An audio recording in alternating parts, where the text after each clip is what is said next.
Hailing from the Jersey Shore and raised as athletes, the Airey Bros have always shared a passion for physical culture, athletic performance, and human optimization, always striving to be the strongest versions of themselves, mentally, physically, spiritually, and emotionally. Along the way, they've met some pretty amazing humans and have had some pretty epic adventures. The intention of Airey Bros Radio is to showcase these amazing people and the impact that they've had on them, and to share tips, tricks, and hacks so that you can win each day, every day.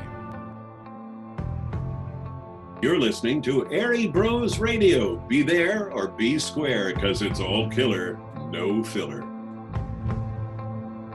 We really, as people, need to realize that we're N equals 1, which means every single one of us have different DNA, different environmental factors that we've raised up in, and our bodies are going to respond to things differently. Within 30 days of seeing the sunrise, I was getting hungry, I was getting more energy, I was sleeping better. Nature has you and your body has you. Like, we were built to be these really just amazing, powerful things. Really, the only way to do it is to tie back to nature. It's what we're built for. Modern diseases today are all attributed to mitochondrial dysfunction. Grounding with your bare feet in the ground, sand, dirt, grass, whatever you can get in, that's gonna give you tons of energy and free electrons as well. Sun brings life to everything that it touches that we see outside. And so our bodies are still genetically coded for that. Your supplements and your vitamins are made in a fake laboratory under artificial light. It's the same system that we get stuck on with pharmaceuticals. So again, we need to realize that light is also coded into the food that we eat. Our master clock that is in our brain, the suprachiasmatic nucleus, it gets its responses through light codes, and it only gets it through the eye because it sits back behind on the hypothalamus. I'm Jackie Jolie, and you are listening to Airey Bros Radio. Really thought I was diving deep, sun gazing. Probably, I would say it started in January, kind of really getting into it, and was doing it sunrise, sunset, and obviously you probably know the difficulties of that with clouds and I'm in Denver, yes. Yeah, and all that. So then listening to you on the Higher Side Chats, you just kind of opened up my mind to just, hey, sun gazing is only one part of this deal. There's a lot of other things going on, and it made me really feel like I was an amateur and like, oh man, I don't even know where to begin, because some of this seems like a little over my head. So I want to kind of talk to you tonight about that, just trying to good places for people to start. And because I feel like what I've noticed from sun gazing, it's one of those things where if someone comes to you and they tell you that, they're having problems with their diet or having problems with their mindset, mentality, anxiety, hey, just start the sun gazing practice and give it 6 months. You know that, right? But how do you tell? Give it 30 days. If I can get people to do it 30 days, they're already going to notice a difference. So yeah, for sure. Yeah. So how do you think there's good ways to kind of present this stuff to people and good starting places for someone who maybe heard you on the Higher Side Chats and just was overwhelmed? Yeah, I think I listened to it again the other day and I was like, man, that was a lot of information. I've listened to it 5 times, by the way. Oh man, you make my heart so happy. Now I don't feel so bad. I've listened to it twice. I'm like, it is my podcast, but I wanted to listen to it again just to be like, wow, I made those different connections and put out the information rather well, which was good. Really, the best way to explain it is kind of just to try to get people to understand that this is something that our ancestors have been doing, and we literally as human beings came into our own physical form like this meat sack that we do have literally from light and bacteria, actually. And it all started from there. Whether you believe like the biblical version of the story or even like the evolution story or even like a good little mixture of the two, because that's kind of how I've found myself spiritually as well. But literally that's where we started, and the sun brings life to everything that it touches that we see outside. And so our bodies are still genetically coded for that. But unfortunately, in our modern world that we have nowadays, statistics show that we're spending 93% of our time indoors. And our chronic diseases and our cancers and these like conditions that we're coming down with that didn't exist 40, 50, 100 years ago, before we started living indoors more and being around more artificial light, is just skyrocketing, and even now affecting people at much younger ages. And unfortunately, in our allopathic medicine community, we just like to diagnose something and then we like to normalize it, because then they usually come up with some type of a solution, whether it's a pill or prescription eyeglasses and contacts or eye surgery or surgeries. And we never stop and think like, but why did this happen? And where did it come from? Because it didn't used to exist. And instead of normalizing your eyesight going bad at 13, 18, 20, 30, 40 years of age, or I now meet women or girls at 25 and 28 that are already premenopausal diagnosis. But yet there's hunter-gatherer tribe women that are still having babies in their 60s and 70s. And that just doesn't add up.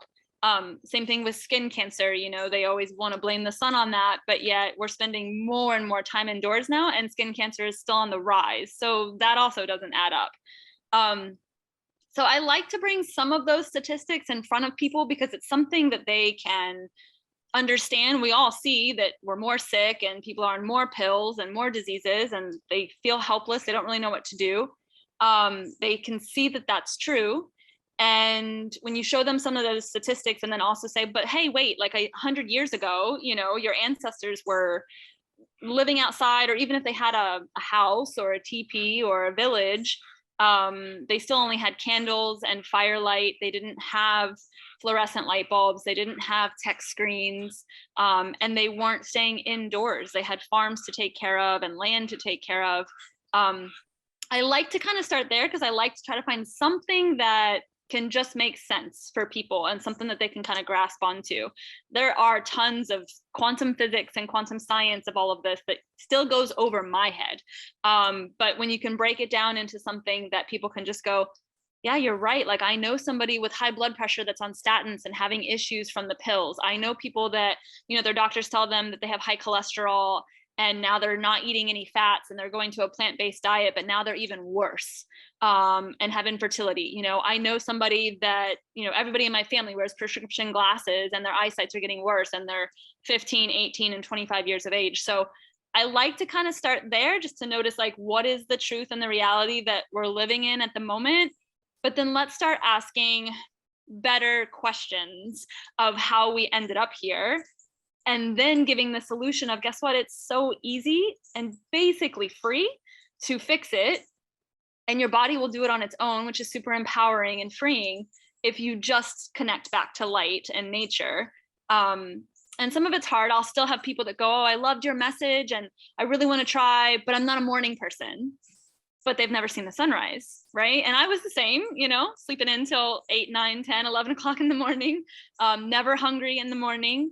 And all of that changed when I got back to seeing the sunrise every day. And now I eat and I'm hungry every morning and my hormones finally got better. And I didn't take generic hormones or hormone replacements. I started getting off of supplements and vitamins.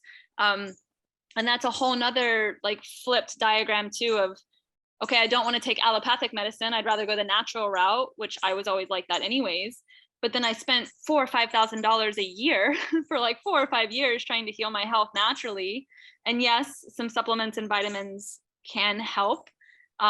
But just like medicines, they were supposed to be for a short period of time and give your body that initial boost and support, not a lifelong prescription to medicines and pharmaceuticals and even vitamins and supplements. That puts your body on this like hamster wheel of not really ever getting optimal and having to stay in this stuck cycle of spending money on these things and we don't know what's helping and what's not. And now my counter is full of medicines and supplements, and you just end up kind of feeling a little helpless and victimized. And then, like I said, natural or allopathic medicine wants to normalize it. And it's just not normal for your eyesight to go really at any age, or your fertility or your libido. So sorry, that was a little bit of a rant, but that's kind of where I get started with people. I just try to find something that they can attach and resonate to, whether it's a family member or their own health issues, and then somehow bring it back to the light, and then just try to make that super simple of this is what our ancestors were doing, so that's what your DNA and your genetics are still tied to. And how can we put small, tiny habits and practices into your life to start changing your light life for the better, where it's more natural light that you're connected to instead of artificial light. Jackie, making that connection with people, I think if you could just kind of touch on your journey that led you to this, because we are both originally from New Jersey, and unfortunately, Lyme's disease is something that is sort of rampant, and we do have a good following in New Jersey, and have friends and family members that have had to deal with this. So I think that's kind of another way to jump off, to make that connection with people, because I think it is something that is becoming, it's always been common for, at least a decade, if not more, in New Jersey and the East Coast, Mid-Atlantic, New England. But I think and you even have some other kind of tick related things that are popping up in the South and stuff now, with the Lone Star tick and that sort of stuff. So if you could just kind of touch on that briefly and maybe make that connection for some people too, because I think that's really powerful.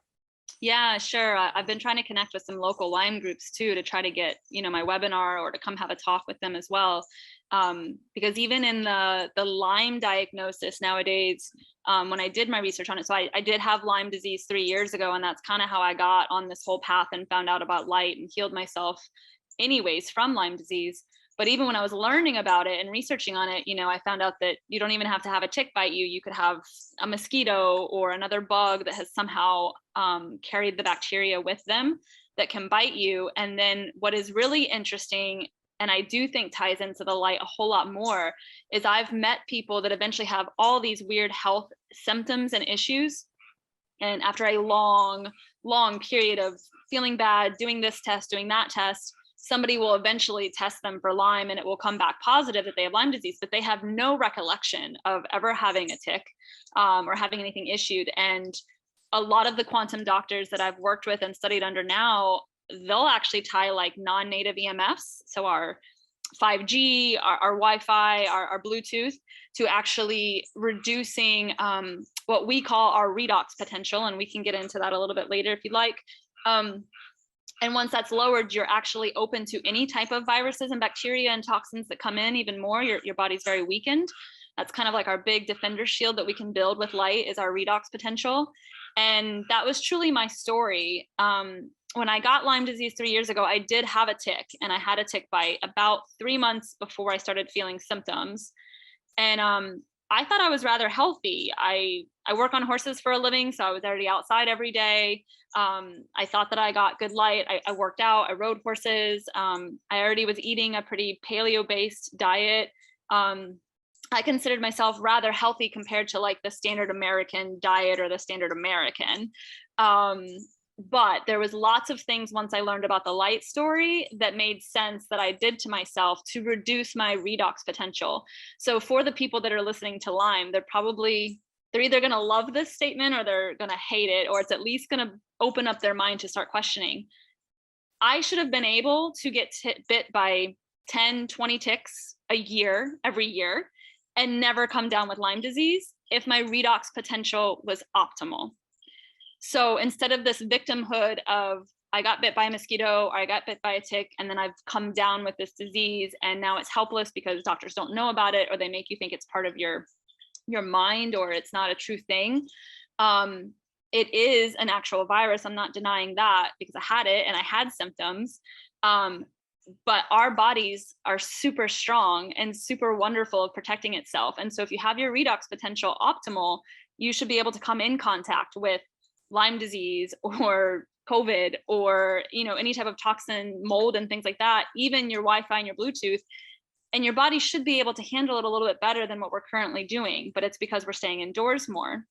And so my Lyme disease, I think I was fortunate that since I was quote unquote relatively healthy, my symptoms weren't as horrible as I've seen some people that have it, especially when they chronically have it undiagnosed for so long. Luckily, my doctor was a horse person, and she kind of heard my symptoms, and she was like, a lot of horse people get Lyme disease. Let's test you. And so we also caught it very early. So I was fortunate in that case. Now, my normal doctor is still part of the allopathic system. And so she wanted to give me antibiotics for 3 months, which is typically the modern treatment for it. I really wasn't keen for that. And I did ask her, like, okay, after 3 months, I've already kind of read that the antibiotics don't work. Like, what do we do if I still have Lyme disease after the 3 months? Oh, well, we just give you 3 more months of antibiotics. And so I was like, then that doesn't work. And so I did find Dr. Stephen Buhner. I used his protocols. This is before I even really came into contact with light information. And I will say that I'm a big believer of Stephen Buhner, his herbal cocktails and tinctures and herbal medicines for Lyme disease. And actually, he's got lots of books out for other viruses and bacteria.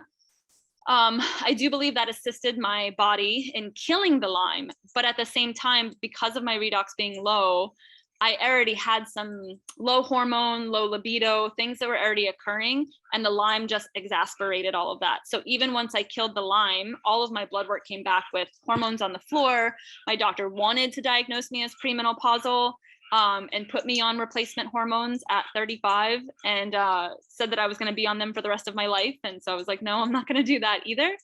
And the naturopath that I happened to be working with at the time, he started just bringing up some light stuff initially to me of getting out more with the sunlight and this and that. And I kind of took it in. It didn't really sink yet because I was like, I already work outside with horses. I should be good. I like to go to the beach. I like to lay out. And like you mentioned earlier, there's a lot more to it than just kind of seeing the sun maybe for 5 minutes of the day or for 1 week going on a beach vacation. And a friend of mine recommended Dr. Jack Kruse, and he's been a really big pioneer in teaching quantum health and connected to light, water, and magnetism, which is the quantum health model. But light's really the foundation and the top tier of that pyramid that even affects water and magnetism. And so that's kind of how I got on this big rabbit hole. And it just resonated very strongly with me because when you start telling people about tying into nature, and this is what our ancestors did, and this is what's begun from the beginning of time, it just hits you, like you just know. And I decided to get off all the other trains, you know, allopathic medicine, natural medicine, supplements, all of that, and just jump right into making my light life better. And again, within 30 days of seeing the sunrise, you know, I was getting hungry, I was getting more energy, I was sleeping better. Within 6 months, I did more blood work and the hormones were just starting to like climb back up in their numbers. But I was also already starting to feel it, you know, losing weight, starting to have energy again for like doing some more workouts and just some more things that I had done before that I'd kind of quit to be able to let my body heal. And within 6 months felt really good. I'm about 2.5 years in now on the journey, and I feel better than I ever have probably in my whole life. Abundance of energy. I almost feel like I could be categorized as that person that's like high on life. And I used to always think those people were full of shit. But I bounce around with tons of energy and telling people about the sun and sharing myself. And I definitely, my brain is, you know, on fire to where I can remember and recall things and read books now and actually remember what was on the page that I read. Small things that I think we all take advantage of sometimes, or just think like, oh, I'm getting old or I'm getting tired. And again, that's normalizing it to where really we should be strong, vital, functioning bodies really until the day that we drop dead. And so that's kind of where I got started. You know, with people, if they're really sick on Lyme or really sick with a diagnosis, there are still going to be things they're going to need to do as far as biohacks and supplements. And they're going to need a lot more time with the light initially. Like they're going to have to schedule it into their life, and they're going to have to make it something like you would your exercise routine or your diet routine or your free time routine. You're going to have to put that in your life. But I can guarantee that you're already going to see changes very quickly because our bodies always want to heal and be in balance. And when you do it with the light, which is what is the foundation that our body's tied to, it comes very quickly. And as you start to feel better, you're going to think better, you're going to move better, and you're just going to keep doing it. And that's where like seeing the sunrise in the morning is a non-negotiable for me, whether it's family, friends, a new relationship or anything. It is like, I'm not missing the sunrise. Like, I don't care who you are. If it's raining or cloudy or whatever, I'm going on my walk, or if I'm traveling, I'm still getting up and seeing the sunrise because I know how integral that is to my health now and my longevity. And on the flip side, making my nights dark. So those are like my two top like non-negotiables in life in general. But anyways, I'm getting a little off topic, but that is how I, got Lyme disease, healed it, and then also just continued to allow my body to get stronger and vital by tying into light. And now I don't have to pay so much money for supplements and vitamins and medicines. Like, I literally take magnesium and some digestive enzymes from time to time, and that is it, which is amazing for what my countertop used to look like.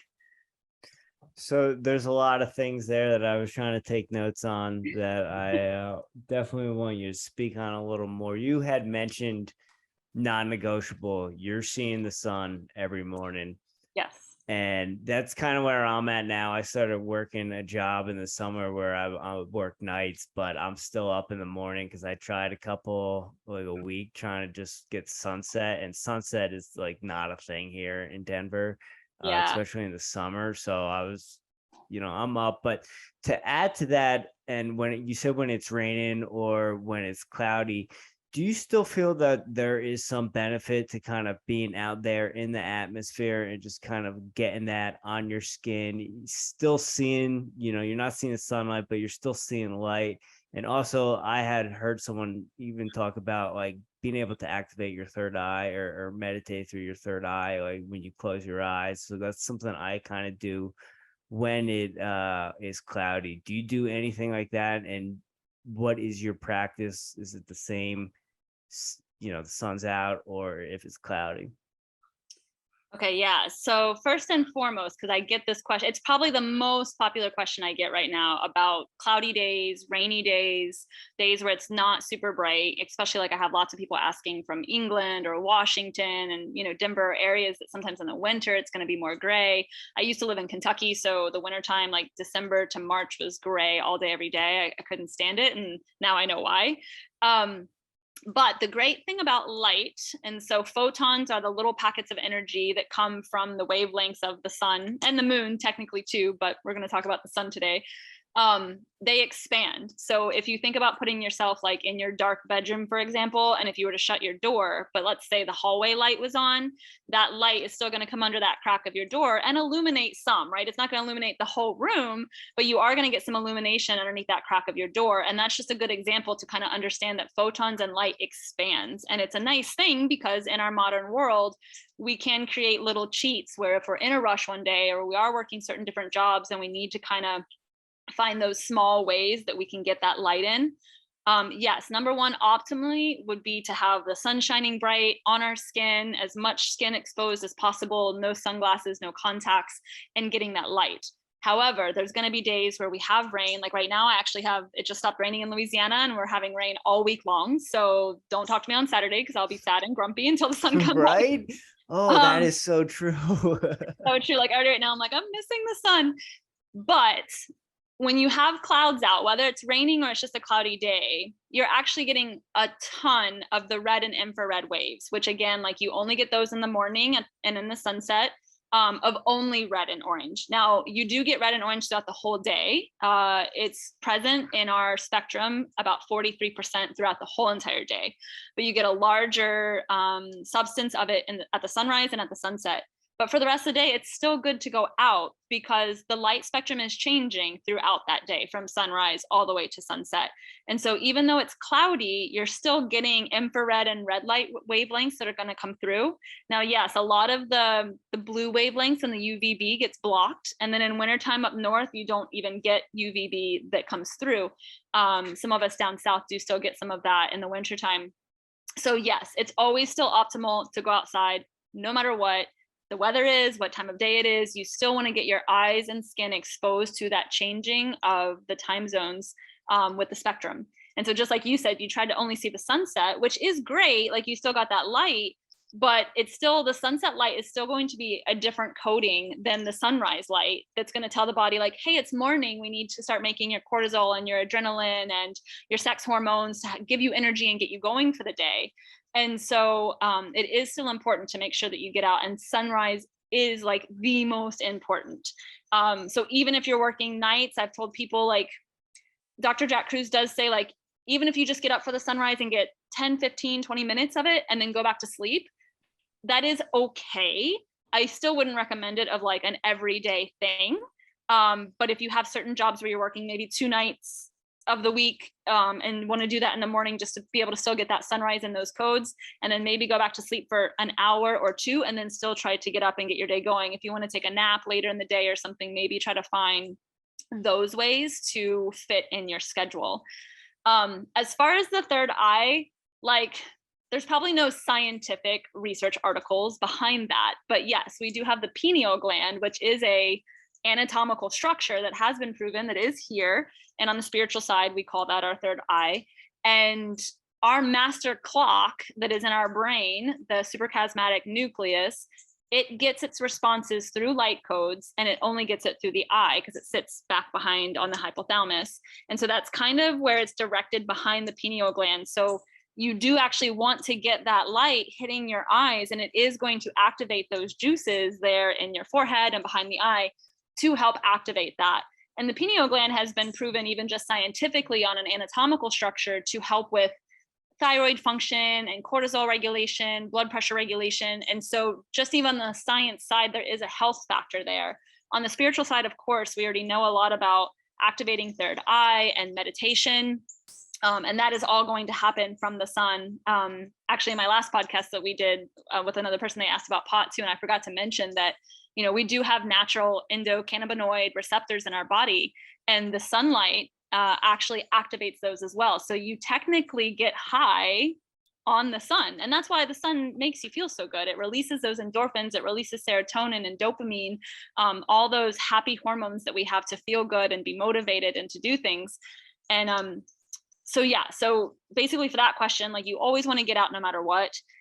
Wintertime, there are different protocols that you can put in place, and that's something where somebody would probably want to come work with me directly, or work with another health coach to just figure out like where you are, what kind of issues do you have going on, and how can we set up your protocols. There's UVB, like vitamin D lamps and different things that people can purchase. There's kind of some regulatory and dosage requirements that you want to work with an expert on. But just on like a general basis, you always want to be seeing the sun every day and the light every day. Sunrise is number one, and then making your nights dark. My routine is pretty much the same day to day, even through spring, summer, fall, and winter. I am up first thing. I don't turn on any lights in my house. I don't look at my phone. I usually get the dogs ready, and I go outside and walk them for 2 miles and then come back. Usually I'll be barefoot in the grass and get in front of the light, with either naked, because I do have privacy here at my farm, or if I have to get ready for work, maybe just a sports bra and some shorts or something, and be out in the sun for, 15, 20 minutes. Now on the weekends, I obviously have more time to be able to actually like lay out, or I'll do a cold plunge and then get out into the sunlight. So it will change. There's some mornings where I have to rush off to work, and I'll at least get the dogs walked and be barefoot for a few minutes in the ground for grounding.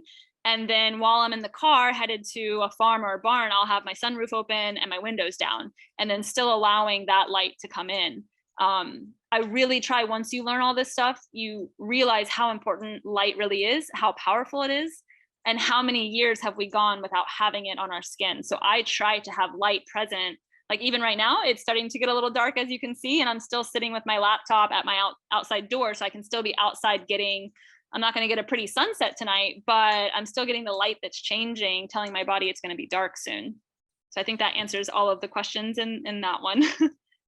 The sun getting you high, right? And having that aspect to it. Do you drink coffee by any chance? I do. I didn't for a little while. And even now, I still don't do well drinking a lot of it daily. I think I really drained my thyroid, adrenals, my whole system for a very long time. We can talk about all the things that I was doing to lower my redox potential until I got Lyme disease. But, I wasn't getting up and seeing the sunrise. So I wasn't hungry in the morning. So I was that girl that never got up and ate first thing in the morning, but I definitely got up and had 1 or 2 cups of coffee all by itself with no food. My ex and I used to drink a lot of mate, which is like an Argentine tea that has a lot of caffeine in it. So I was downing that too. So tons of caffeine. Maybe would eat around noon, 1 o'clock, something smaller, like not a big meal, which was also not good. And then a big meal at night, but after dark, like we ate really late. So usually 8:30, 9:30 o'clock at night, in front of a TV or in front of the computer or in front of my phone. So that was blue light in my eyes at night, telling my body that it was noon. And so that was disrupting my circadian rhythms and allowing just hormones to just get drained. On top of that, I had my cell phone in my back pocket every day, all day while working with no protection against the radiation of the cell phone. So I was basically dehydrating my mitochondria in my body, frying all of those kind of connective tissues and always being tight and sore and tired, eating late. So then my body wasn't able to do any of its like regeneration at night when it sleeps like it's supposed to, and then not seeing the sunrise. So I had a complete circadian clock mismatch in my body. And all that does is cause your body to go into chaos. And as we're young and think that we're doing healthy things, you get away with it for a little while. But as we're already seeing in our modern day, almost everybody has some type of symptom or some type of condition that they're dealing with that just wasn't around, that long ago, and something that our body should have been able to handle. Our bodies are getting very weak now, and we're passing off that weak mitochondria as well to our children and our next generations. And that's what we need to change. So the reason I had asked about the coffee was because there's some mornings when I wake up and I don't have time. I have to get to sunrise. And I've noticed that I can't go as long looking at the sun without the caffeine some days. Okay. And I was just curious if you have come across that, if you had heard if caffeine was good for your eyesight, or if that was something I should get away from. I was just curious. I think things like that, and what's really hard in discussions with health and diets and exercise and trying things, we really as people need to realize that we're N equals 1, which means every single one of us have different DNA, different environmental factors that we've raised up in, and our bodies are going to respond to things differently. I think there's a lot of evidence out there that shows that caffeine actually has a really good beneficial benefits to your health. But I think in life with anything, even good things, if you take too much of it, it can also become detrimental. And so even in my time now, I know that too much caffeine on a regular basis, I still don't handle very well. I get a lot more of my anxiety back, and just being up too much and getting dehydrated, like my skin will get drier. And so it's finally noticing all those things, but that's also getting in touch with your own body and realizing how you feel. So like you are starting to notice that you can't go quite as long in the sun without having the caffeine, but maybe your body metabolizes caffeine fine. So you could try it of having the coffee with the sun and just see if you do benefit from it, and then take it away for a couple of weeks and see what the differences are. What I notice now of how I can handle caffeine is I really try to get up and do the sunrise and my walk with the dogs and get at least 30, 45 minutes of just being out in light and in nature before I touch anything, food, caffeine. Well, I have a glass of water, first thing, lemon water, but other than that, and then I come back inside and I'm making my big fat and protein mixed meal and then have coffee with food. And then that's how I start my day. And I already have energy from the sun. I never now feel like I need coffee. It's kind of just that habitual habit of I want something warm and yummy in the morning with my breakfast. I can usually drink coffee and go to bed. It doesn't really affect me that much unless I have it by itself, and first thing without food or anything like that. So it would just be something that I would say to run your own kind of test trial with and see how you do. Jackie, so much of what you're saying is resonating, and some days are better than others in terms of adhering to these practices. It sounds like you've got your routine down really well.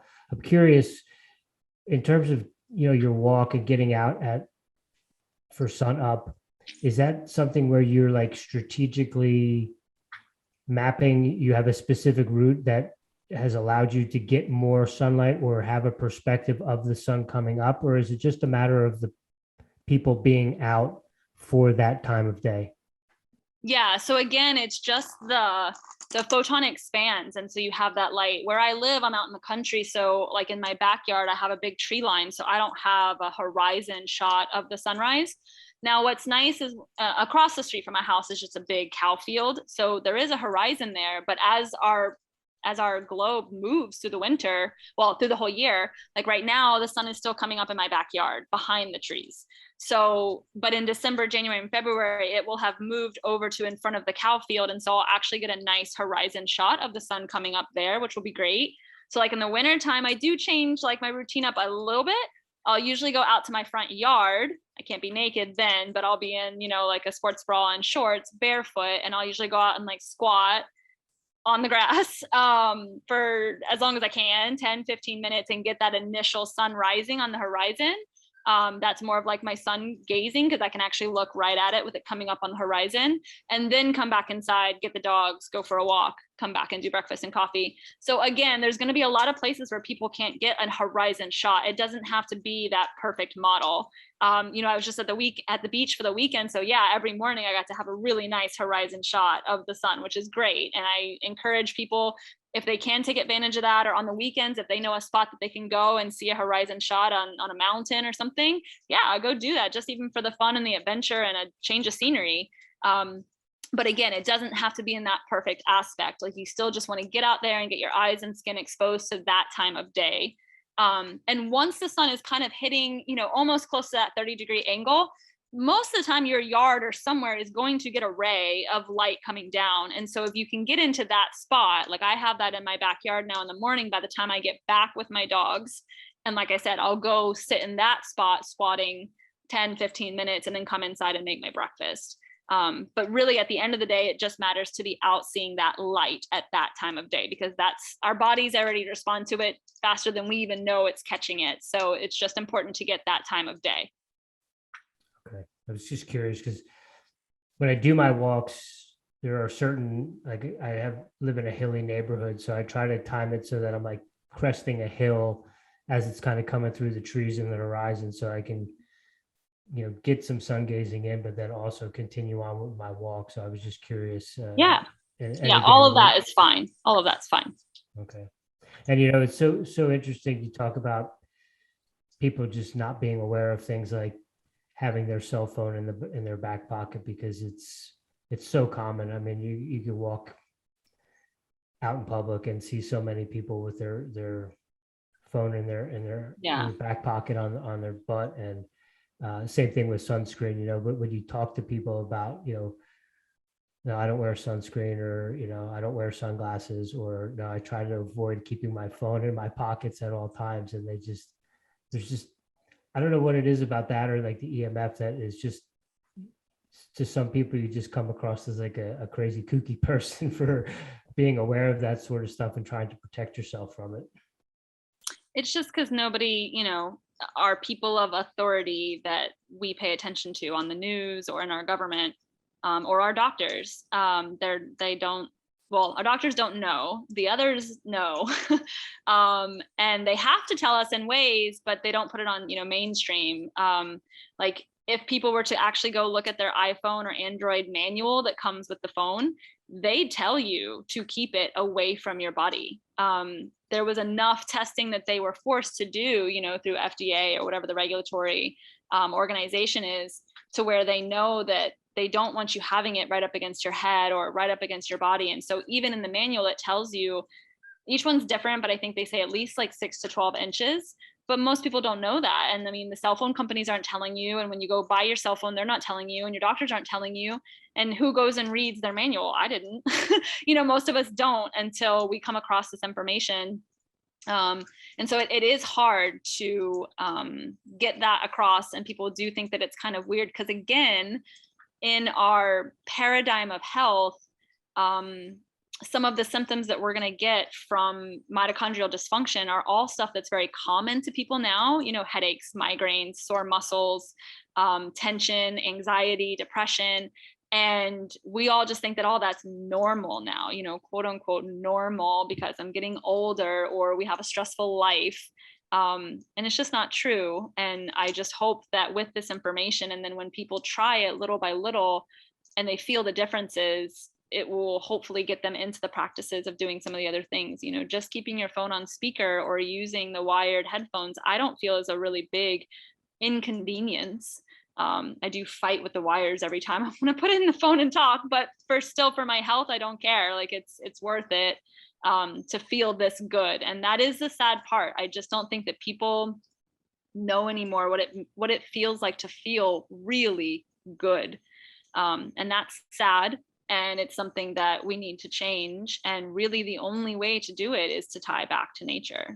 It's what we're built for. Jackie, so talking about going for your walk and making sure you're not connected to anything till that's done, and then you come back in. When you start introducing either whether it be light or the cell phone into your day, how does that protocol look like, and what are kind of the other non-negotiables of you having a healthy light life? Oh gosh, I probably have a lot of non-negotiable. It's what's going to keep me single. No, so, luckily with my life, I do work on horses for a living. So I am predominantly outside. Now, technically, I'm always in barns. So I did make that connection later after I learned about all this of like, oh, I'm still not going out and getting the middle of the day bright sunlight on my skin and in my eyes, rushing into the car and going to the next thing. So the rest of my day, I come in from my walk, I'm going to have some type of breakfast that is packed full of protein and good fats for my brain and for my body, maybe some coffee, maybe some tea. And then when I do drive around, for the most part, even in the middle of summer in Louisiana, like I've got my sunroof open, I've got my windows down. In my car, I actually bought an older car after learning about all of this too, that has no technology. So no heated seats, no GPS, no push start. It still has a key. The only thing it does have is Bluetooth, like to hook up my phone for, music or whatever. And I will use that on occasion for music because I'm a big music lover, and like my USB cord for some reason in the car isn't working, but I try to limit that as much as possible. But as I've gotten stronger, I feel like my body can kind of manage and handle that a little bit better than cutting it completely out. As far as lights in the house, or even like the light that's on behind me right now, I changed all of my bulbs in my house to incandescent bulbs. And so they only put off a red and an orange wavelength. Our LED and fluorescent light bulbs only put off a blue wavelength. And so that's going to tell your body that it's the middle of the day and mess up your circadian rhythm and not allow your body to make melatonin at night, which is what you need to fight cancer and to run your dishwasher at night for regeneration in your body, help you sleep well. So all my bulbs in the house are down to incandescents. I have no more LED or fluorescent light bulbs. You have to get those online nowadays. And actually the US is trying to ban them completely. They will cost you a couple of extra cents on your electricity bill, but like compared to bills for diabetes or cancer or some type of disease, like it's way worth it. During the day when I am working, when I get done with horses, I try to go outside in between horses and just get, 5, 10, 15 minutes of whatever time of day light it is on my skin. I'm usually in a t-shirt and shorts or something for work. So I try to get on my legs and my arms and in my eyes. I don't wear sunglasses ever anymore. I haven't worn sunglasses. Actually, I stopped wearing sunglasses years before I learned about all of this. So I think my body kind of knew, but I hated having something on my face, and they're expensive and try to keep track of them. So no sunglasses. I don't have prescription eyewear, so I don't have to worry about contacts or anything, but those would be things that people should consider as far as sticking with like their glasses instead of contacts when you're trying to get the exposure from the light. Sunglasses and contacts will block the infrared and red light wavelengths and the UVB during the middle of the day. So you don't want to be having those on or in when you're exposing yourself to the light for healing. What else? So at night, like now when it's starting to turn sunset, I try to get that light outside at sunset time. I try to also eat my dinner before it's completely dark. That's still one of my hardest habits, but I've gotten better. Summertime is easier, obviously, because we don't have sunset till, 8 o'clock. In the winter, it's a little harder. It gets dark around 5:30 or 6, but I do try to stick real tight to that of eating at least by 7. You want to try to have a good 3 to 4 hours before you're actually going to bed of not eating and not digesting, so that your body's not focused on digesting when you're going to bed, and it needs to worry about like renewing your body and regenerating and getting rid of bad cells. And so that's just as important. Once the lights, once the sun goes down and it's technically dark, I wouldn't actually usually have this light on. I just have it on for us right now, but I'll usually have one incandescent bulb. No, it's okay. I mean, it's still incandescent and it's still 7 o'clock. So it's not a problem. I should have grabbed my blue blockers, but it's okay. At night though, I'll usually have maybe one incandescent bulb on, or I'll go completely dark in the house and I might have like a salt lamp on, or on my computer, I'll have Iris, so it'll have a red screen, or I can use my blue blocking glasses like what you have on if I'm going to look at the TV or my phone or the laptop. On my phone, there are a free shortcut that the Androids and the iPhones can use to turn your home screen completely red. A lot of people will be like, oh, I use the dark mode or the dimming, but it's still emitting the blue light, and that's what you don't want in your eyes at night. Same with the TV, same with your computer. So there are some things there that you can change. And then I usually try to be in bed by 9:30, 10 o'clock at night, like old lady over here. But if you're getting up and seeing the sunrise and you're staying busy through the day, like I'm tired by then. And so I'm ready to go to bed and be asleep by, at least like 10:30. And so those are a lot of my protocols. There are other things that I add in, like red light therapy panels, cold plunges, and those are things we can get into if you want to. There's light tied to those stories, but that's not like the predominant thing. Like I really want to get the foundation of just getting people outside more, grounding with your bare feet in the ground, sand, dirt, grass, whatever you can get in. That's going to give you tons of energy and free electrons as well. And so that's kind of my routine. And I am fortunate because I work outside. For people that do work a regular job, or you're in at an office or a school, or even working from home, just like people taking a rest break or a cigarette break, like you need to take a sun break. So every hour, hour and a half, just get up from your work, take a break, go outside and spend 10, 15 minutes, try to get as much skin as exposed as you can. If you're getting up early to take kids to school, roll down your windows in the car. Like I said, that photon and that light expands. So you're still going to be okay by just rolling down those windows and doing those things. And yes, on the weekend, just try to get more exposure than out in your yard, or go hiking or something like that to get more of the light on you for longer periods of time.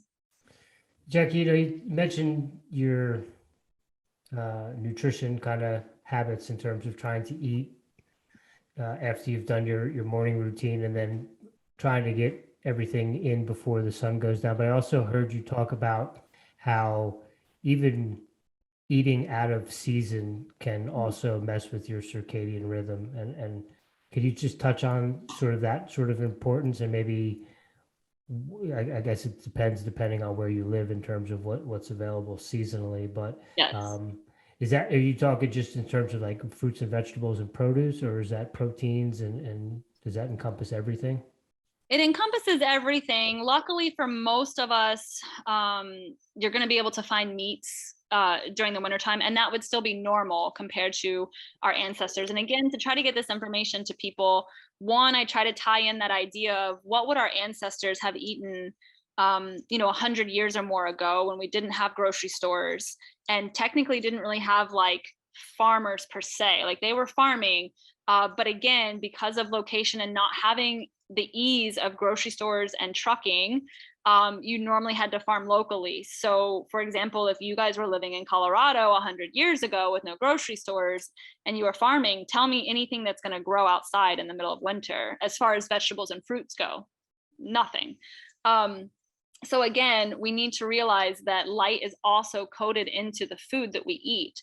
Number one, you should be eating whole foods that grow outside no matter what, instead of processed things that are made inside of a laboratory, because there's no light code there, right? So our light spectrum that we get from the sun sends our bodies, or the plants and vegetables and animals outside, light information throughout that whole day of how to function and keep themselves optimal, or for like the plants to grow and produce fruit.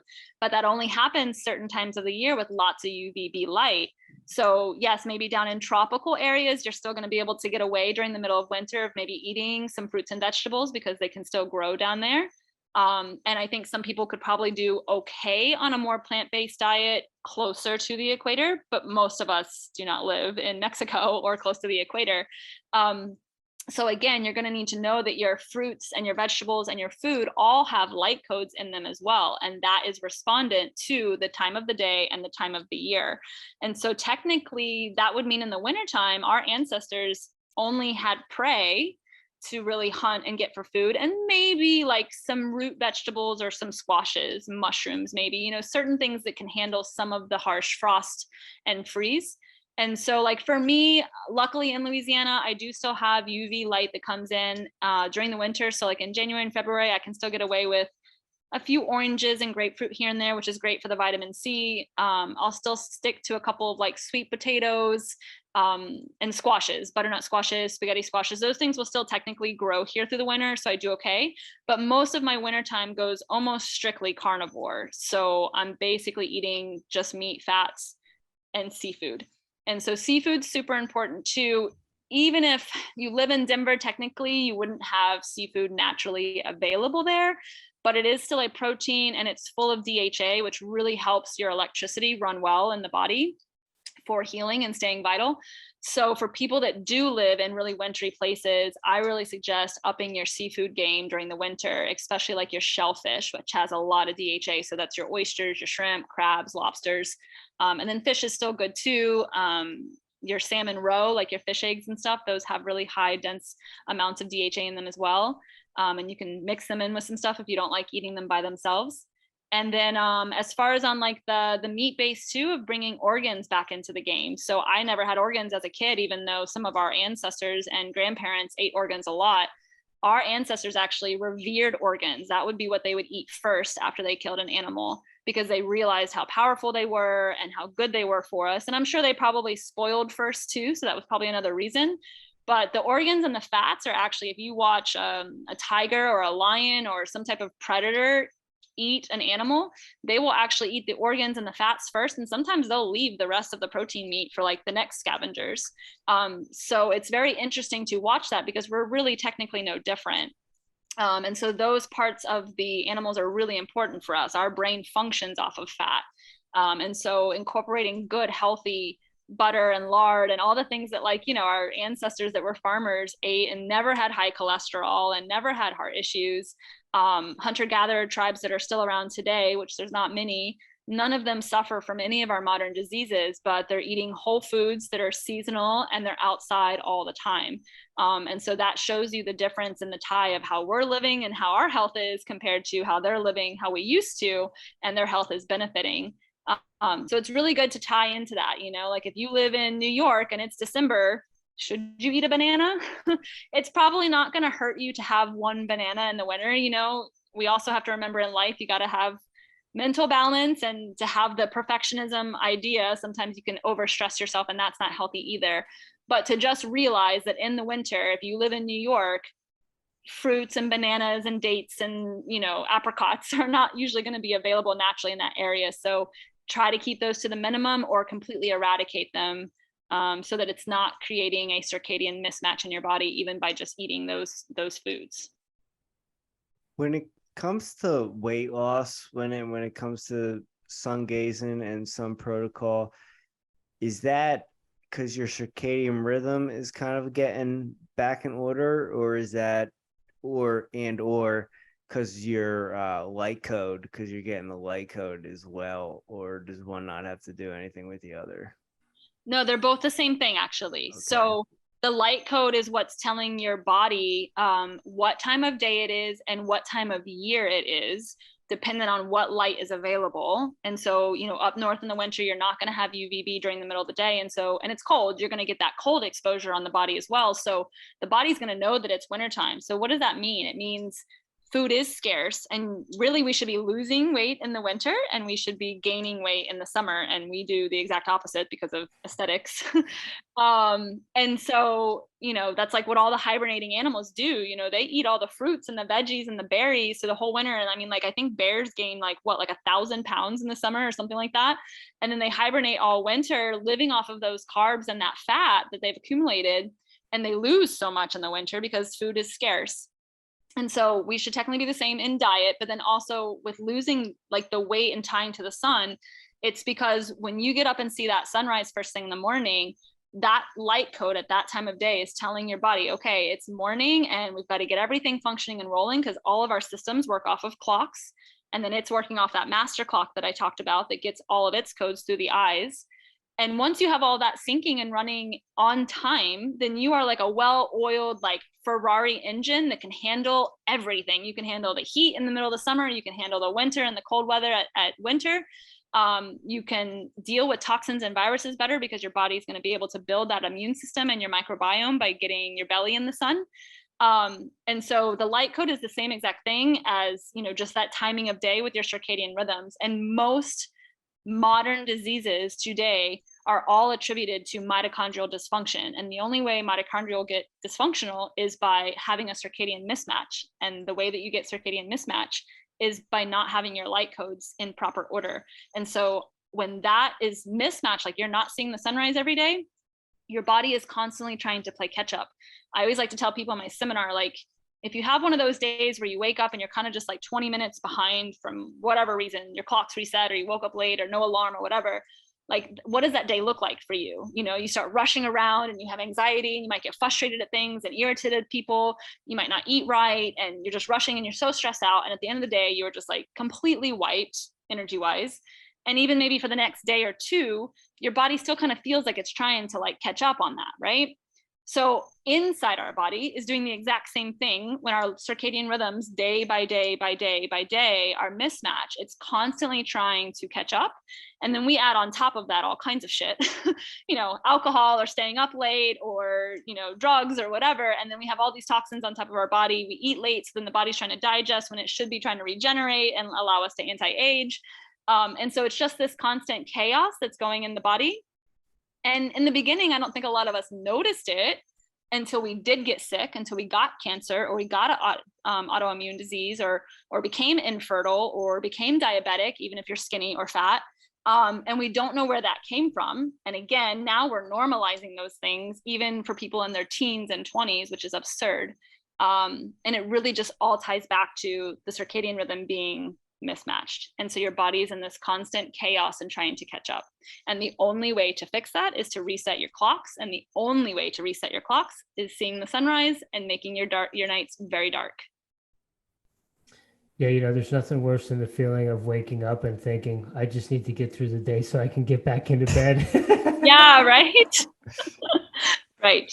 And then inevitably, you know, you get home and you go through and you start the whole process over and you end up not getting to bed early. Or even if you do make the attempt to get into bed early, you can't unwind, or your mind is racing, or something is inevitably off, and it's this kind of vicious cycle. So it all resonates, and I really appreciate all your information. With the I forget what the computer screen one was. Do you have the names of the apps for the phone as well for the red light? Yeah, so for the computers, it's a program called Iris, IRIS, just like the I. I think it's like a one-time $40 charge, and I think you can actually use it up to 2 or 3 devices for laptops. And what it will do is it will naturally change the screen through the day that's best for your eyesight. And so at night, it will actually change the screen completely to red, which doesn't allow for any type of melatonin or circadian disruption. On the phones, it's great because it's just a free like shortcut. All you have to do is just go to YouTube and look up like shortcut for my iPhone whatever or Android whatever model to turn the screen red. And then there will be some video that pops up and shows you how to do it on your phone. Like I still have an old iPhone 8. And so I have the home screen button. And so like for my shortcut, I just hit that home screen 3 times and my phone screen turns red. And then I can hit it again 3 more times and it will go back to like a regular lit screen. And so at night, I always have mine on red, and that's free. You just have to look up on YouTube for whatever model phone that you have. And then there is also an app called DMinder app on the phone. It's free as well that you can download. And what's great about that, especially when you're first starting these protocols, and somebody might live in California, somebody might live in Australia, somebody might live in Canada and Florida and Mexico. They're all going to have different light spectrums because of their location in the world. And then that's also going to change throughout the year as we rotate around the sun. And so what's great about that app is you can go in and it'll use your location of where you're at. And even if you travel, it will change and go with you wherever you are. It will allow you to put in your Fitzpatrick skin type. So if you're more like Irish based and like 1 and 2, or more like African or Latino based, you could be like a 5 or a 6. You can put that in, and then that app is going to tell you every day when the sun has gotten above the 30-degree angle. They're going to tell you if you can make vitamin D or not, depending on the time of the year. And it will help show you that time of the day of where you're at, of like when you're getting red light and when you can get vitamin D. And then if you want to be like super kind of anal about it, like there's buttons where you can press of measuring, hey, I've been out for 4 hours during UVB. It'll tell you how much vitamin D you should have been making and storing. And you can try to compare that with like blood tests and stuff. I never really got that all the way into it because that's just too much to like keep track of, but it is a nice way to just initially get started of seeing like, okay, the sun hasn't gotten to the point where I have UVB yet. So I can get out and get as much infrared and red light for healing and to build my solar callus, which is your natural SPF. And then it will kind of tell you when the UVB is coming in, or like if you live in Denver in the wintertime, it's going to tell you for like 4 months straight, like you have no UVB until that comes back for spring. So that helps too. And that's DMinder. And I guess one last one for me would be, if you're doing all this stuff and you're getting that, can you or should you still supplement with vitamin D? So I'm not a doctor, so I can't tell Sure. you what you should specifically do. But from the research that I've read and from what I've learned, so vitamin D and melatonin are actually hormones. I don't know who ended up calling vitamin D a vitamin D, but it's actually a hormone. And so is melatonin for at night. And so technically, if you start supplementing with those, you are supplementing with replacement hormones, just like if somebody told you to take testosterone or somebody told me to take estrogen or progesterone, right? Our bodies should be able to make those naturally on its own, especially when you're tied to light and nature. And when you start taking replacement hormones, whether it's vitamin D, melatonin, or testosterone or estrogen, it's going to have a mismatch with your body. And for a couple of reasons. One, you're taking something that your body should already be capable of making. So then it's too much, right? Even if you're deficient. On top of that, your supplement was made in some laboratory under fake light with some type of petroleum base, most likely, which is not good. That's just straight oil. And it's also a man-made synthetic chemical. So it's not the real chemical that your body makes. And again, that creates a mismatch in your body. And in regards to the vitamin D, naturally, our body makes like 36 different variables of vitamin D. And a pill can't naturally supplement that ever. And so it really creates also a mismatch in the body. So most quantum people do not recommend actually taking supplements for melatonin or vitamin D at all. What about zinc? It's really the whole it's really the whole path in supplements in general. Like your supplements and your vitamins are made in a fake laboratory under artificial light. It's the same system that we get stuck on with pharmaceuticals. And there are going to be times when you're working with an expert, and that's what I would recommend, that maybe sometimes you might need some zinc for a little while to get some type of something activated in your body. And I think that sometimes that will be okay, dependent on your specific body. But we need to start thinking about the fact that like you shouldn't have to take zinc every day for the rest of your life. And that's something that your liver has to metabolize, your kidney has to metabolize, your stomach has to metabolize. And our bodies are already bombarded on a daily basis with toxins and poisons and Wi-Fi and radiation and stress. And so our body already has to do a lot. And then if we don't have our light in sync either, it's playing that catch-up game all day long. So then we just add on a bunch of tinctures and vitamins and supplements thinking that we're doing something good for our body, but we're ending up overloading it again. And so I'm not saying that you won't sometimes need it, especially if you're sick. There might be some things you need to do, but we need to know that there's going to come a point where like you shouldn't need that anymore. Your body should be able to take care of it on its own.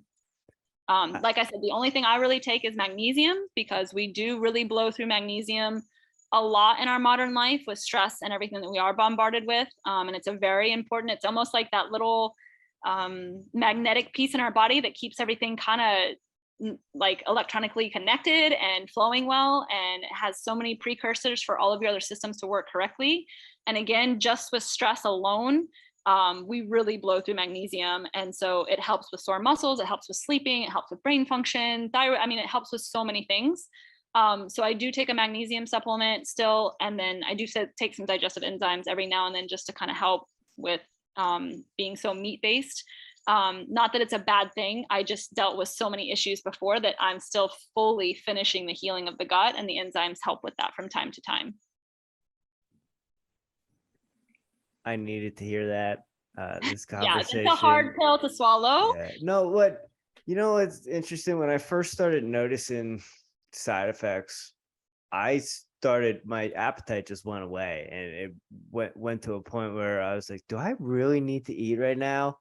Like, it was like, am I going to become one of those weird breatharian people? Like that's like what I was thinking. But it's reassuring to hear you say that stuff, because there's just certain things that I connect with, and you've just connected some of the dots. And I have 3 Sun rapid fire questions I want to ask you. Okay. Do I have to rapidly answer them as well? Well, no, it's just three kind of. We couldn't think of a better name for them. Well, it's and they're kind of just random. They don't kind of have any cohesion to them. Okay. So the first one is, when you sun gaze, do you see two suns? Do you ever see two suns, or is there something wrong with me? Well, you have two eyes, right? Yeah. It probably depends on the time of day that you're viewing. So I would be careful with that. If you're not having a horizon shot, and if you're only seeing the sun once it gets above the 30-degree angle, so like when the UVB does come out, I probably wouldn't recommend sun gazing then. I would only recommend sun gazing when you know that you're only getting the red and infrared light, which makes it easy to look at it, or maybe to the side of the sun. If you're starting to see double, it might be a little bit of overexposure. So I would just maybe try to just get really that early light or the late sunset sun, and maybe try to look to like just the side of the sun and see if there's any difference there. All right. Do you have a mantra you say when you sun gaze? Not anything that I do all the time. Okay. And what are your thoughts on chemtrails? Yes, they're real. I fucking hate them when I see them. Dude. And okay, well, let's maybe answer that with a little bit of a blow up question. People are gonna be like, she's so stupid. Well, can I give some context to that? The reason I asked what your thoughts are on chemtrails, because prior to sun gazing, I was already all in on chemtrails. Right. But I tell anyone who questions my thoughts on chemtrails to watch sunrise and sunset for a week and get back to me. Yeah. Well, I think it's always interesting, like before we get a bunch of rain, like I always see a 2 or 3 days full of chemtrails after we've had a bunch of sunny weather. Our seasons are changing. I think there's a lot of natural stuff that's happening with that, but they've definitely been messing with our skies for so long. And now, since I have healed myself with light and I am mentally and physically better, as a bonus, spiritual stuff just really started to ramp up for me, which has been super cool.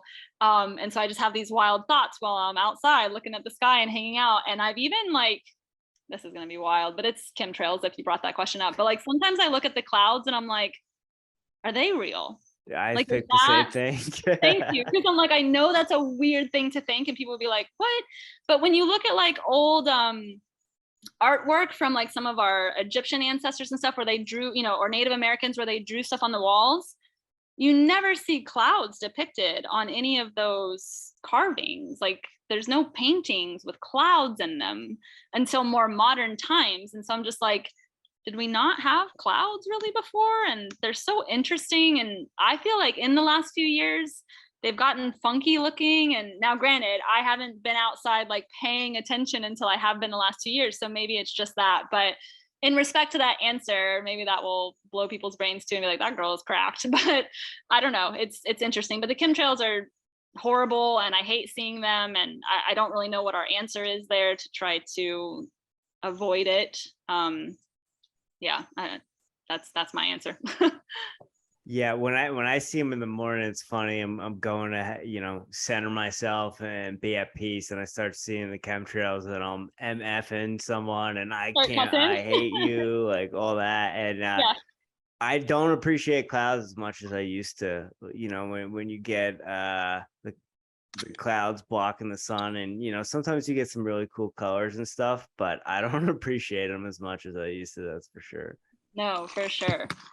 We already know that you don't do, or you do coffee, but only from time to time. So that's one of our rapid fire questions. Do you have a specific way you brew your coffee? I am a classic easy French press girl. Right, I love a French press. How do you I don't use those Keurig K-cup things. Those things are shit. You put anything in it? You heavy cream? Oh yeah, man, it's changed a lot this year. I've done like butter. I did a raw egg for a while, which I still really like. Like if I'm in a rush and I can't get as much protein meal in, I'll do a raw egg in my coffee. But I always have honey. I always have cinnamon. I'm a huge cinnamon lover. And I've been using goat's milk lately instead of buying creamers that have a bunch of shit in them. Goat's milk is great because it has a little bit of a sweeter taste to it than regular milk. And it's all organic from a farmer that I get. And so I've really been enjoying that this year and not spending money on like chemically processed creamers. So that's my coffee. All right. So here's one for you. Do you put the cinnamon in as you brew, or is it a top off after? It's a top off. I really like tasting the cinnamon. Okay. And I guess we already kind of answered this one too, but we usually ask, do you have a daily practice or ritual that you do on a regular basis to show up as the strongest version of ourselves? But I think this whole episode has kind of covered that. Sunrise, always. Sunrise is my baby. And I guess back to your mantra question, I probably don't say it every day, but when you go through a health battle of actually being sick and healing yourself, and even when there's times where you get doubtful of doing the right thing, or if the medicine's the right thing for you, or you take a bunch of stuff and you get some good blood work, but then you fall back or something else comes up, it can be really frustrating. And I know that it's easy for people to get really frustrated with your body. And I think it's just so important to be so grateful for your body. The naturopath I did start working for, I was upset one time when we saw all the inflammation in my gut and my bowels and all these things. And I was just like, oh my gosh, like I'm going to get cancer or something. And he's like, no, he's like, Jackie, everything that is actually occurring in your body right now that you think is a bad thing, like the inflammation and, the energy being low and all these things, it's actually your body trying to take care of itself and still function on a daily basis, because that's how powerful and strong our bodies are, and they want to heal, and they want to find that balance on a daily basis. And that kind of really hit me when he told me that, because our bodies are really, really powerful.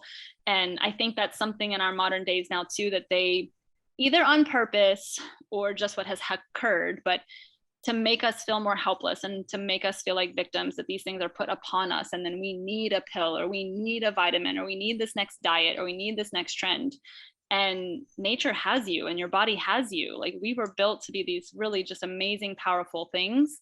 And it will take care of you. And you just got to give it the love and the appreciation and tie into nature, and you'll be fine. So a lot of times my mantras are not so much like a specific verbiage, but I do just try to have gratitude for my body. Even if like I have a day where I ate something and I get super bloated and I'm frustrated and I'm like, Jackie, why'd you do that? I still try to be really thankful to my body. And I have made it a habit now when I have my walk, because it's about 30 minutes with the pups. I try to go through a gratitude cycle of sending love and light to all of my friends and loved ones, whether we still talk or not, or if they were in my life previously or not. I really just try to think of white light and sending them love and light and gratitude for being in my life or have been in my life, because I think we could all use that, and we all are connected on a collective energy base. And so that's probably more of like my daily mantra that I try to do, because gratitude just feels so good even in your own body. And that's kind of what I do. Excellent. Yeah, I try to say my gratitudes in the morning as well. Yeah. What? Good way to day. Absolutely. What are you listening to right now? Music-wise, podcasts, audio books? Are you reading anything? Love the questions. All the things. So what's nice is sometimes when I'm working on horses, I won't always have my clients with me. So I, y'all are going to laugh. I didn't listen to podcasts until maybe like 2 years ago. And I started with THC, and I've been following him ever since, but I listened to others. And, but when I got into the light stuff, I was like, oh man, when am I going to listen to all these podcasts? Like, I can't have my phone in my back pocket. Even though I have a protective case on it, when it's on, it's still emitting radiation. But I didn't know that you could download podcasts onto the phone for like a solid 6 months and have it on airplane mode and still listen to it. So I do that. So I listen to a lot of podcasts during the day while I'm working, which is nice. And then I usually have music on in the car when I'm driving. And then my mornings, I still really like it to be quiet. Like, my whole morning routine is quiet.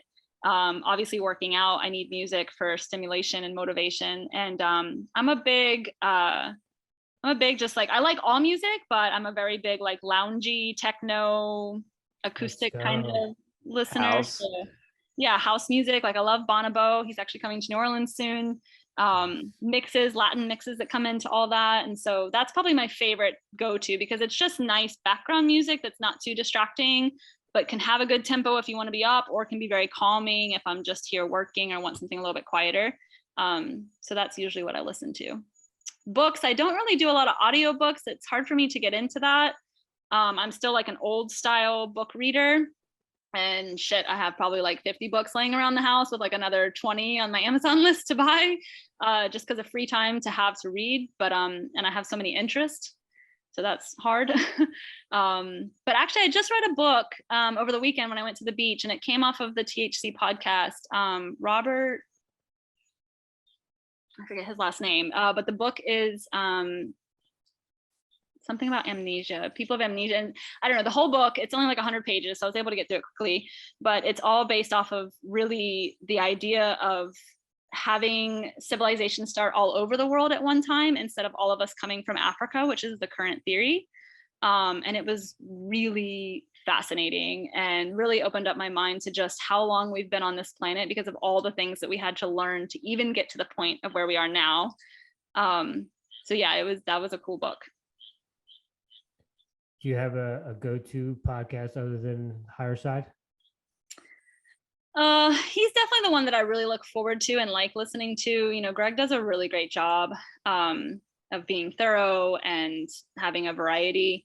I do listen to Tinfoil Hat, although those guys are kind of getting on my nerves lately. Join the club.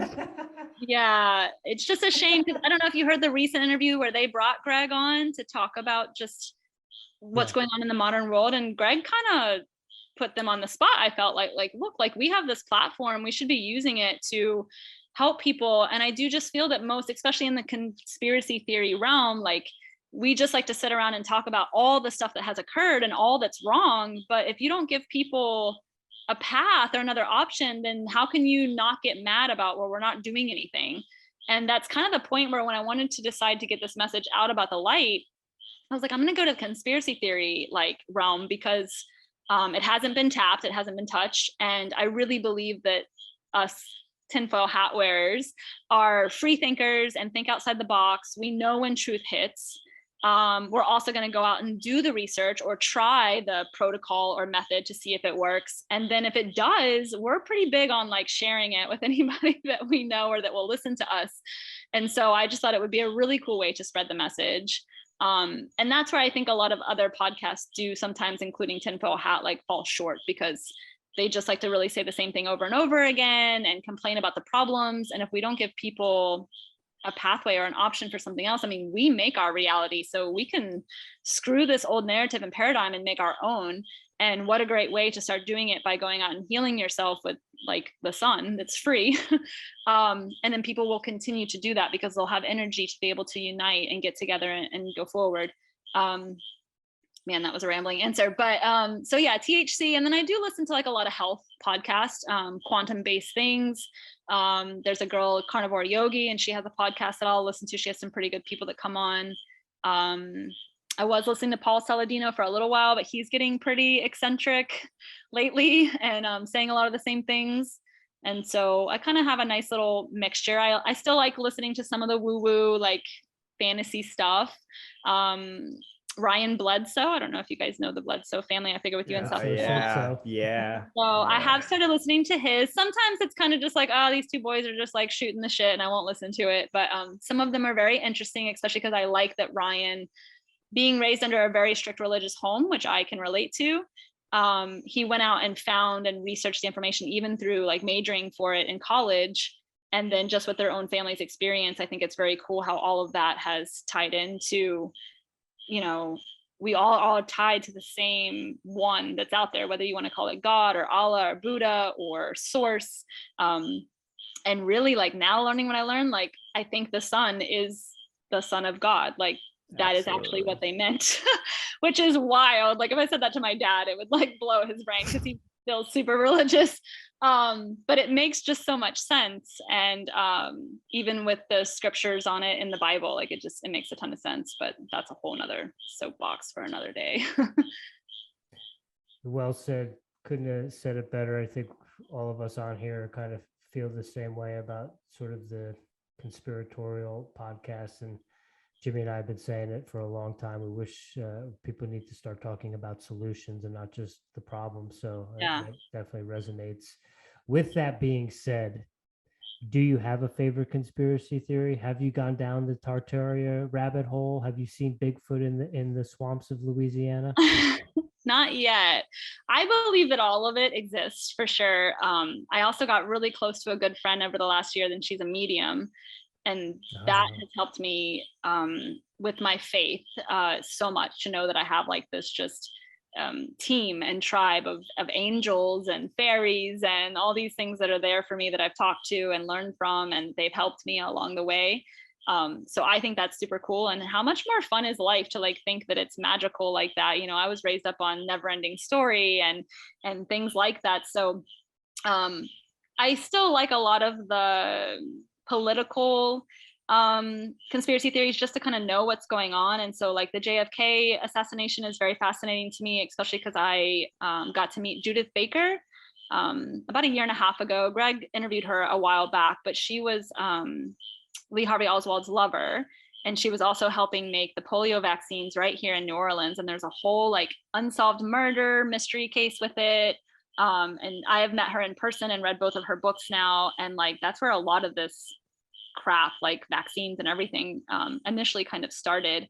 And so her stories are very interesting. And that was kind of that story was probably a lot of the things that really opened my brain to more of the government conspiracy stuff.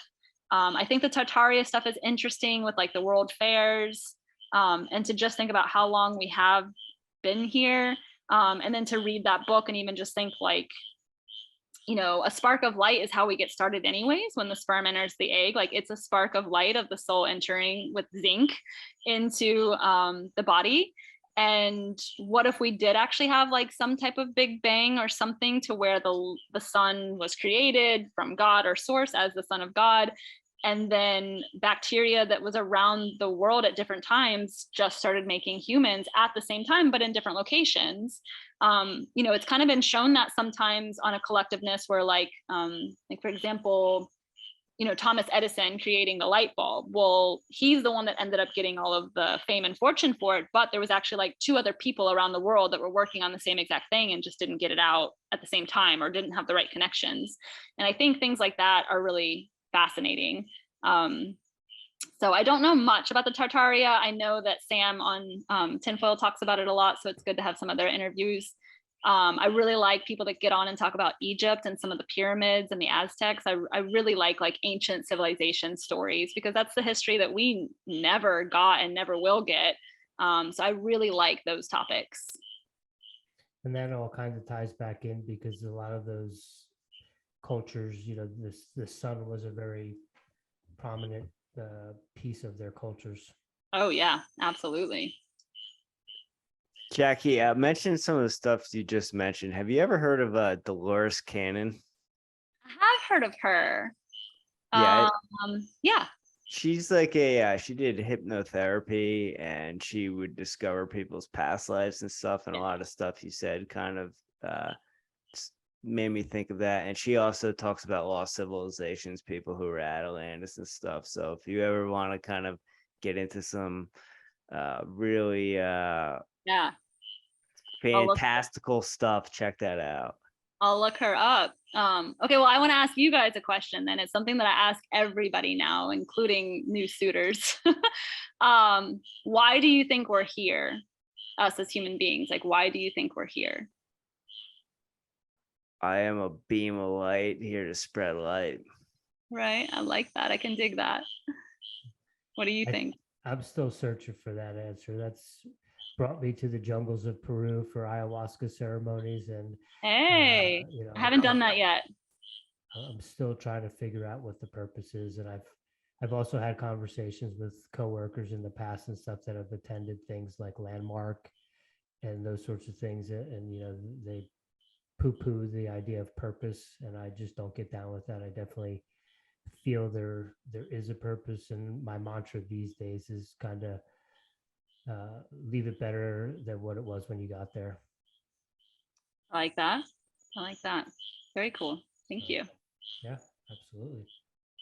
Jackie, thank you so much for this conversation tonight. I really needed this, so thank you very much. Yeah, thank you guys. Anytime. If there's anything that I can help with, or you guys have questions, and you know, if your followers have any questions, that's what I'm here for. And you know, the only thing that I can ask for you guys in return is just to shine bright and to share this with as many people as you can.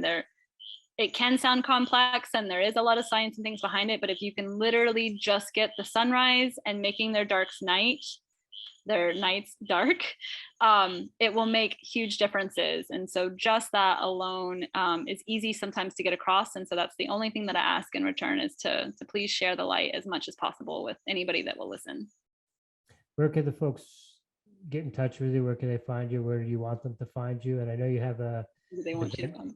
event coming up this weekend in Louisiana. Do you have any other events in person or online that you've got coming up? Yeah, so I've got like 3 more podcasts lined up to have interviews for, so I'm super excited about that. I do have a local seminar this weekend in Louisiana that I'll be teaching like my 2-hour presentation to, with a Q&A at the end.